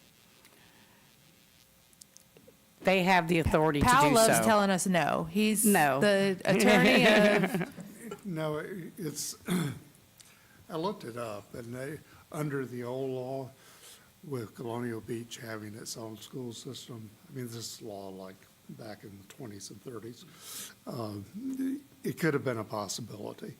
But with the new statutes and changes to the Constitution, it's pretty well set out that you can only do this for specific purposes, like debt, rent, capital expenditures. So you can't do it for general operating funds. okay. But counties can have that delineated on their tax bill. I don't know what the county does, whether it's just a, educational thing they put out there, or whether When I they was- do it because they I'm not have going to that question special it. tax I'm not going to get district. into what the county does. Well, I then, can 'cause tell we you what, don't when I had know. my conversation with West Point, so King William doesn't do what Westmoreland County does, but King William has a whole presentation on how the money is collected for their taxes and where it goes and where it can't go. So they actually keep that whole separate money separate, and if they can't use it to go toward West Point and vice versa. So they don't show a separate dollar amount or for their school system. It's one real estate rate, but they do have a thing that shows, a presentation that shows how that money is distributed. So like a piece of information like this? Kind of like this, yes. Okay.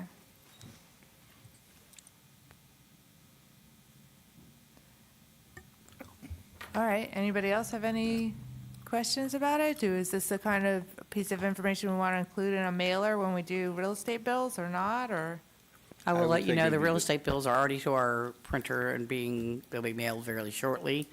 But we can put something out in the Colonial Beach Connector, and we can definitely do it again when we mail out the bills for December. Which is when this would really be applicable anyway, because that would be. Correct. Yeah, that makes sense. Yes, Mr. Williams? I don't have a problem with sending out something to be transparent to the citizens as far as how much their percentage of their bills going. I mean, that's definitely good information to have. Yeah, I have to agree with Mr. Williams on this, and I think this would be helpful. I think a lot of people don't quite understand that aspect of it, and I think it would be clarifying for them.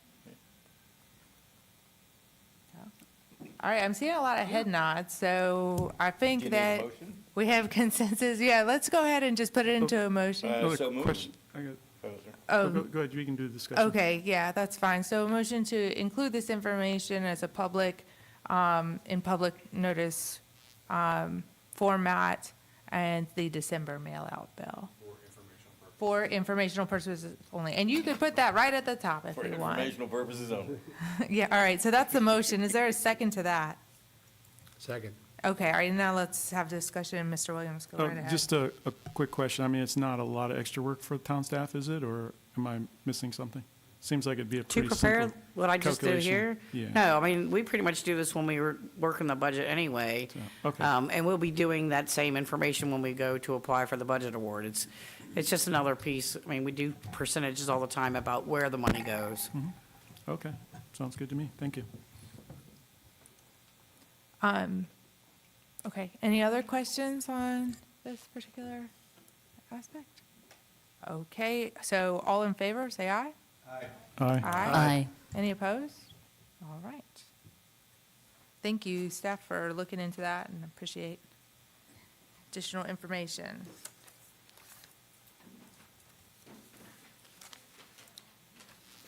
Oh, Miss Adams, you're here with Bike Fest.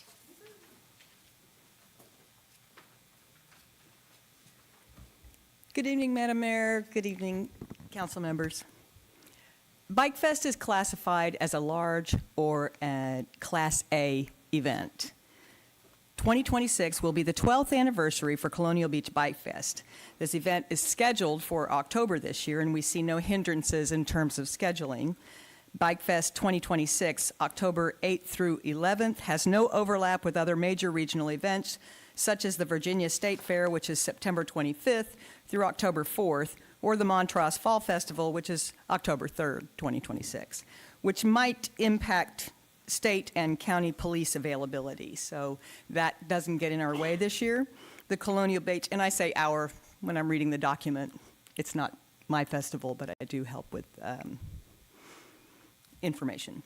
The Colonial Beach Chamber of Commerce has provided or is in the process of providing the following documentation and other items necessary for event planning and coordination: the fees and bond, the site plan, the event schedule, the parking plans, security plans, the ABC event permit, the application, the insurance documentation, and the 501c documentation.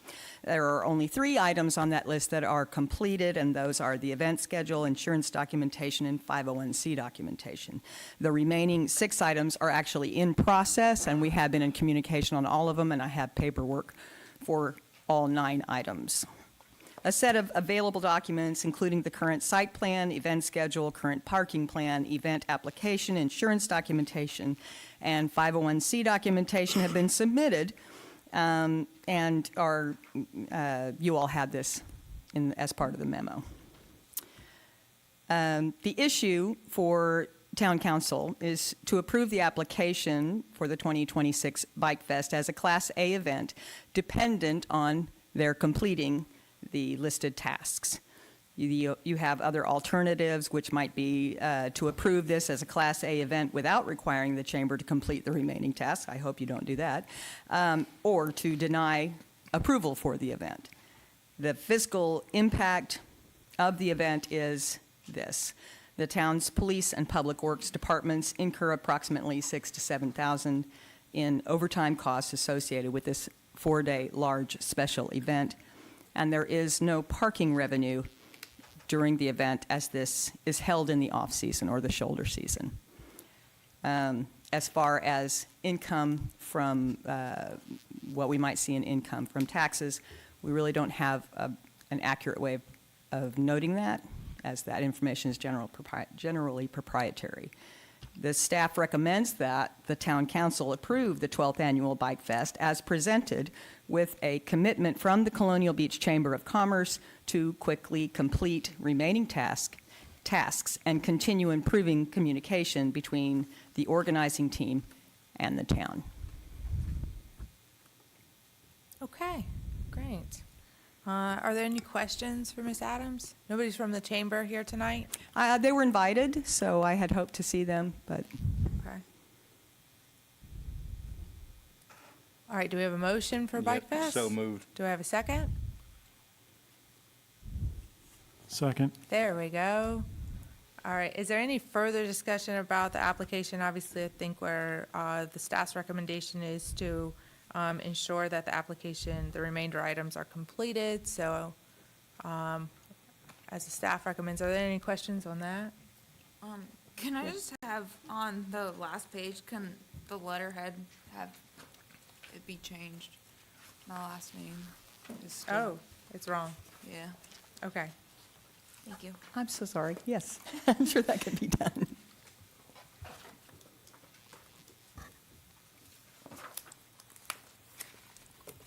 Okay. Any other questions? Oh, Yes, not Mr. Moyer? necessarily a question about the application, but to Sally's point about the proprietary, I do think we're going to at least compare, because we have a couple of years where it was September versus October, so we can kind of figure out the monthly revenues. I don't know if the town's got those numbers handy, but at some time it would be helpful to see them, just to kind of gauge like what the town benefits tax-wise. Yeah, we collect the meals and lodging on a monthly basis, so we do a comparison between the October meals and lodging each year to see We do that kind of comparison. But there's no way to quantify the exact amount of tax revenue we get for those few days of Bike Fest, because it's a whole month. But you kind of get an idea. We are bringing in some revenue there, but our conclusion has been in the past that it does not cover the overtime. Okay. And I guess are you talking about like September, like the one year it was September, so you could compare a Yeah, couple we of Octobers and took into September? account when it was in September that year. We did, when we did our analysis, we did, so we know what dates it is. So we did that comparison too before. But like I said, and we had come to the conclusion that we do not bring in enough tax revenue during Bike Fest to pay for the overtime that we pay. Okay, you said around 7,000, did I hear that right? That number is quantified from, I think, either last year or the year before. But that's the number as close as we could Okay. get, yeah. And so are you thinking like less than half of that, or? I'd have to go back and look at the analysis that we Okay. did. I can't really off the top of my head. So but- basically, it's a break even, I mean, as far as town revenue goes. I mean, they're businesses, I don't know how big they. Well, I break think in. that Bike Fest overall helps support our businesses. And I think it's still a good thing. Okay, thank you. Madam Mayor. Yes, Mr. Wood. Got a question for the chief. In times past, we've had some issues coordinating with Virginia State Police and so forth and so on. Are we locked and loaded for cops this time around? We're in the early stages of preparing for that. I have reached out to VSP, and I have reached out to Charles County as well as Westmoreland, of course. And we're planning on getting together soon and get our preliminary stuff done. As of right now, I've not had any indication that we are going to be short on officers. Okay, and not that it would necessarily deal with this particular time, but for these applications, do we have our carts before our horses before we find out where we are as far as being able to staff for police? So in other words, we approve it early, but True. we're stuck if we run into coverage. Yes, sir. And the only time that we've had. If I can interject, I would want to say that it's a conditional approval Okay. that we provide in April pending follow-up and follow-through of the additional documents. So if providing extra police becomes a problem, then Yep. we would bring that back up to council. Thank you, ma'am. Yes. Thank you, sir. I have a question. Who's the headliner? We don't know yet. They don't know that yet? Well, they might, but they're probably still in negotiation and haven't told me. If you know, I've asked. Let them know I asked. I'd like to know. Okay. All right, is there any further discussion, questions? All right, there's a motion on the table. All in favor, say aye. Aye. Aye. Aye. Aye. Are there any opposed? All right, Move ayes have forward. it. Great, thank you. There you go. All right, next up, authorization for the town manager to enter into agreement with Kimley Horn for the North Beach Resiliency Project grant. And Ms. Tucker is going to take this away, and I just want to thank Mr. Jerry Davis in the audience today for his diligent work on this grant process. Okay. So the town was awarded $800,000 through Round 5 of the Community Flood Preparedness Fund. And Jerry Davis helped us with writing the grant funding in partnership with the Northern Neck Planning District Commission. We drafted an RFP, a request for proposals for engineering services. The RFP was issued on December 1st, 2025, with responses due on January 9th of 2026. We reviewed the responses that we've received and have determined that Kimley Horn is best suited to enter into an agreement with the town for the engineering services. Now, the engineering services under this agreement include the design, the engineering, and the permitting for the Shore North Beach project. The total contract amount is not to exceed $780,000. I do want to state that there was a matching component as part of this grant, but we received a waiver, so the town does not have to provide any matching funds for this grant. The project schedule anticipates completion of approximately 95% of the engineering design by October 2026. And so I am requesting that town council approves that I can enter the agreement with Kimley Horn in order to begin this phase of the North Beach project. And at this time, I would like Jerry Davis to just go over a few slides, and then we can answer any questions that council may have. Mayor, council, thank you. Natasha gave a good overview of what's been going on. I will say that when we put the RFP out through the state's procurement site, EVA, and received 8 proposals from firms that were interested in doing this work for the town. Very qualified firms throughout the state and even some outside the state. We evaluated those 8 proposals, decided to interview 5 firms. At the end of the interviews, as Natasha said, we came to conclusion that Kimley Horn was the most qualified and experienced to do this, and certainly recommend that council enter into a contract with them. I might just give you an overview of where we're at. This next slide. So during the discussions with the engineer, we've actually expanded the project area boundary that this work will occur. Originally, it was just a 2-block area. It's been expanded north a little ways for a number of reasons. So the entire project will be within this new project boundary. And the folks at DCR are okay with this and gave their approval for this. Next slide. And this is a lot, but the main point here, this lays out the various tasks starting now with your authorization through the design and permitting stage, which will pretty much take place the balance of this calendar year. And then after the project is designed and permitted,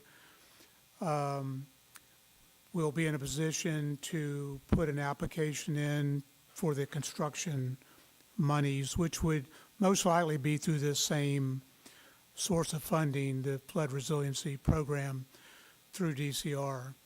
So that's the plan, is to attract the money to actually construct the project. And then that would go on into 2027 and possibly into 2028. So that's where we're at. If you all approve this, getting under contract with Kimley Horn, they're ready to come down a week from today to do the kickoff meeting, which I think is going to be in here starting off, I believe. Did you say next week? They would come next week? A week from today, yes. Okay. The kickoff meeting, going to start at 1 o'clock. Then we're going to start in here or another meeting room here, and then we're going to move down to the project area and finish up there. But Kimley Horn has their project team ready to come down and kick the project off. We'll be here, town staff will be here, and really anybody in that project area, property owners, whatever, are welcome to come out and start engaging in the project. So glad to answer any questions. I had one question. If you go back to the project schedule, that's exciting to hear that, and how open they are to having, community members or people that live down there in that area. They will be very interested to engage. And so I saw on the project schedule, a stakeholder and community meeting #1 happening in the third month of the second quarter. So I want to make sure, while I think next week, I know it's just a kickoff and it's just an initial thing. When we do have a date for that, let's make sure we have enough time to let those residents know so that they can attend it, whatever date for that stakeholder and community meeting is. And I will say a lot of them are weekenders, so I don't know how possible it is to do a Friday or something associated with a weekend, Saturday or Sunday for that, but I just throw it out there. They are very, they want to be engaged, and I know that you'll want their feedback. We pointed that out in our discussions with Kimmy Horn, that we have a very, we anticipate a lot of the stakeholders down there, property owners, that will want to be engaged and informed along the way. They're open to that. Perfect. Prepared for that. And there'll be plenty of opportunity through the whole process for them to engage in the project and give input into the project. Thank you. Yes, Mr. Williams. Yeah, you mentioned that it was expanded a little bit north. So I was trying to figure out on that map. I think there's a stone house on the end of Lincoln, and that's supposedly private owned. So is there a way so we can figure out where exactly they're going to expand it to? It expands to the condominiums, the St. John's condos, right in front of Sandy Rodehaver's house. Sandy lives right next door to that condo unit at 704. Okay. And If which that's is what you're- which is private property, but up through there's private property, but they're still gonna, I guess it's like to benefit the whole area, so that's why have gone that far.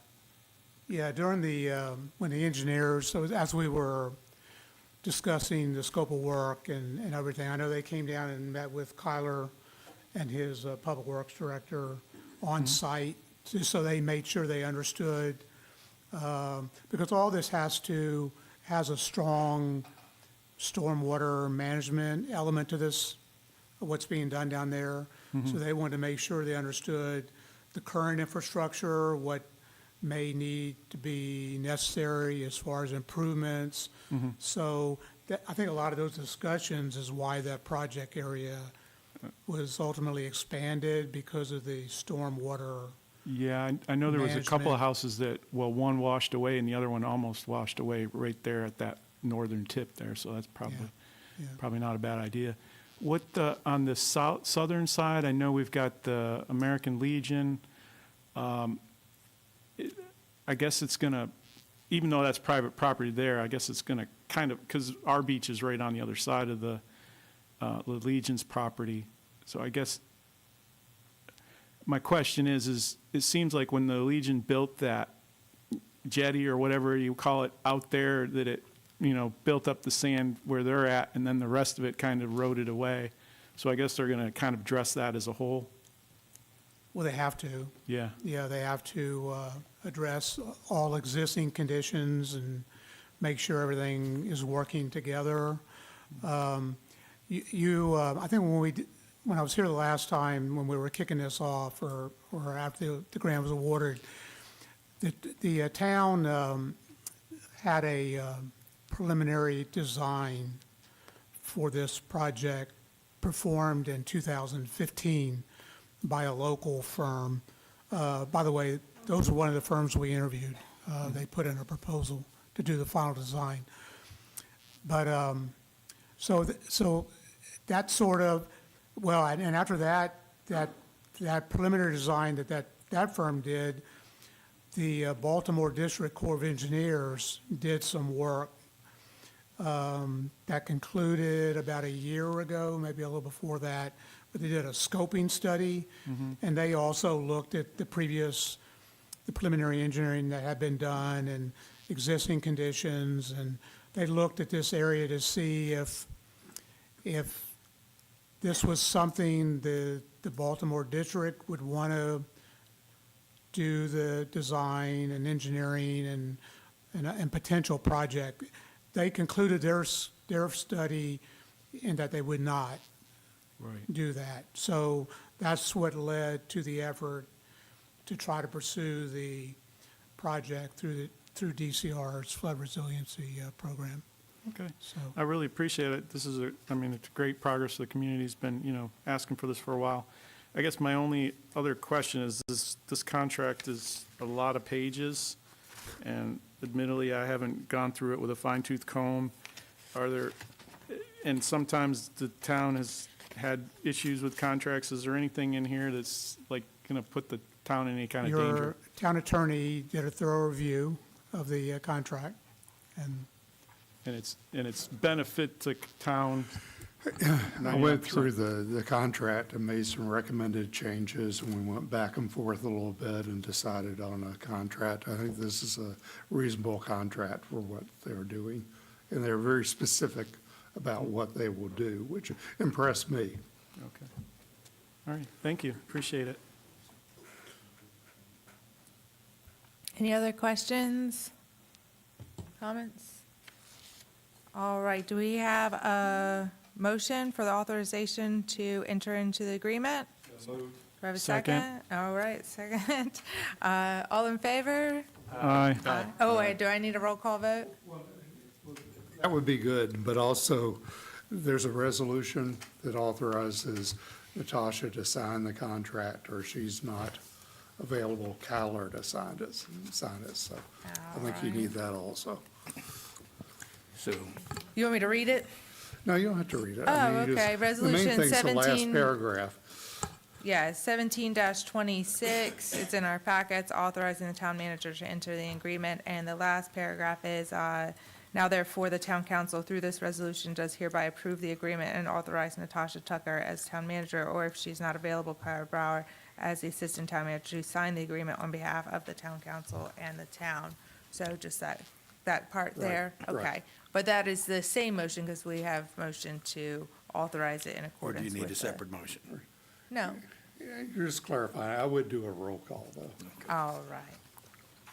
Roll call, everybody. Mr. Wood? Aye. Larson? Aye. Williams? Aye. Grandstaff? Aye. Sanford? Aye. Allison? Aye. And I vote aye. Can't wait. Next week. well, thank you all so much, and we're looking forward to kicking it off. So exciting. Thank you, Jerry. Thank you. I'm just going to make sure that people understand that the extension doesn't mean the boardwalk will go all the way down those individual properties. Yeah, this is just shoreline. Yeah, I they're know, right. but it's, just want to make sure that that's set. Well, did you see the timeline? It goes 2027, 2028 Yeah. too, so, you know. I agree. let's I'm Make sure just that saying, gets online the first thing too. someone's going to see on there is the boardwalk going to go past my house? That's my personal property. Oh, So, just clarifying. Yeah. All right, the next thing is the CIP. So, also a request for setting a public hearing date. And this is Angela Lawrence. Thank you, Madam Mayor, members of council, staff, public. Next slide. Oh, let me go to my next slide, too. Just to give you some background, the town council has tasked the planning commission with the annual preparation of the CIP under the authority of the Code of Virginia 15.2-2239. The CIP requires a public hearing with the planning commission prior to making recommendations to the town council for inclusion in the budget cycle. Planning Commission conducted their public hearing at its February 12th, 2026 meeting. They voted unanimously to recommend approval of the CIP with a few revisions that have since been made. And I have a note down there that a few minor revisions have occurred since their recommendation, and I'll summarize them when we get to the public hearing presentation. And you may see some, given what you just voted on, we may also have some changes there, so.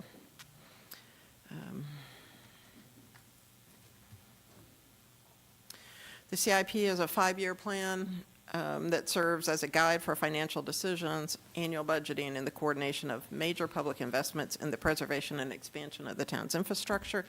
It's a working document with approximations designed to provide advanced project identification, evaluation, scope definition, and cost estimating to more clearly identify the complete state of the infrastructure or capital assessment or assets.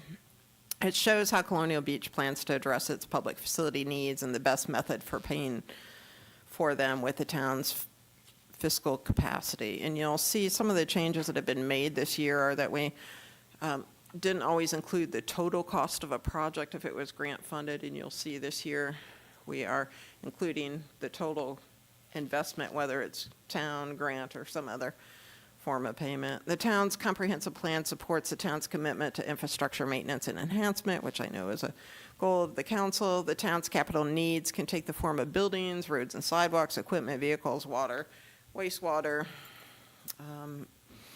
resiliency, safety, rising water levels, et cetera. Undertaking capital needs and assessments requires effective planning, coordinated execution, and considerable financial investment. So we have worked with the department heads and working off last year's. So can you go, is that where we are? No, that's okay. My slides are out of order, I guess. Did we do the one that says it mirrors last year's? Can you go back one? That's the next one. Oh, That's can the you one go after- to the next one? Sorry. The one after the jetter vacuum? Yeah, I guess so. Don't know how I got in a different order. The town's comp plan mirrors last year's plan with a few revisions. The project's revised. There are projects revised to update cost estimates based on current costs and projected inflation, including any grants amounts, as I just said. So the costs that were updated are the new police vehicles and mobile vehicle and portable radios. Those were in last year's CIP. They've just been updated. Same with Dwight Avenue Extension, sidewalk repairs per the consent order. And then in the blue is water and sewer projects, and those are communication system for the water meter system, wastewater treatment, repairs, upgrades per the consent order, and the I&I consent order. Now, if you go back up to the other one. And then the ones that are new, there's only one project that's new from last year's CIP, and that's the Jetter Vector truck. And then, and this might need a little tweaking as well, projects that are expected to be completed in FY26 are not included, although it is included in the document that you'll receive that shows what did get completed and why it's been taken out. But that includes a trash truck, the beach rake and tractor, utility plow truck, Azalea Cove Park playground equipment, Monroe Bay Avenue shoreline area, North Beach shoreline erosion control engineering phase. And from what I heard tonight, we probably need to go back and add that in to complete the engineering for next fiscal year as well. So I'll talk to. I think the implementation, the engineering is paid for. Oh, okay. Okay, gotcha.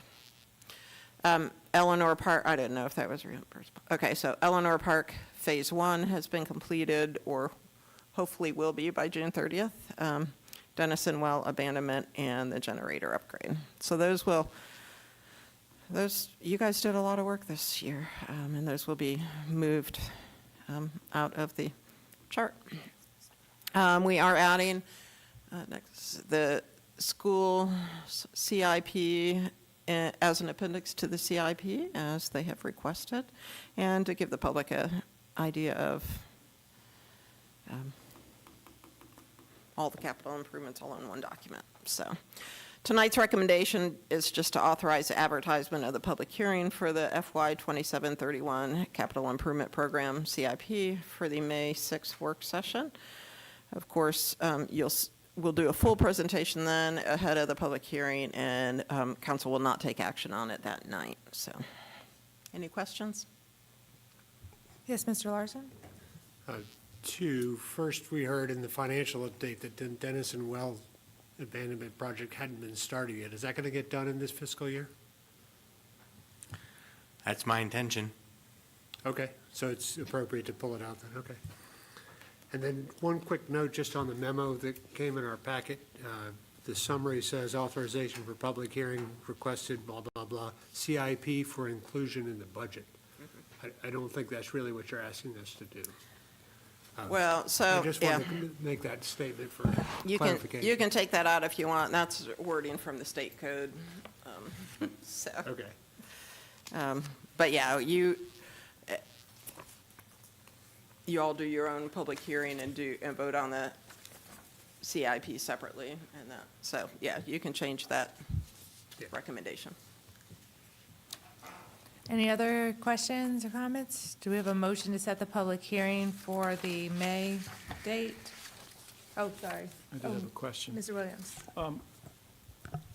As far as getting a copy of this, I guess whatever the planning commission, I'm sure that was in their agenda packet, but do we have an updated version that council can get?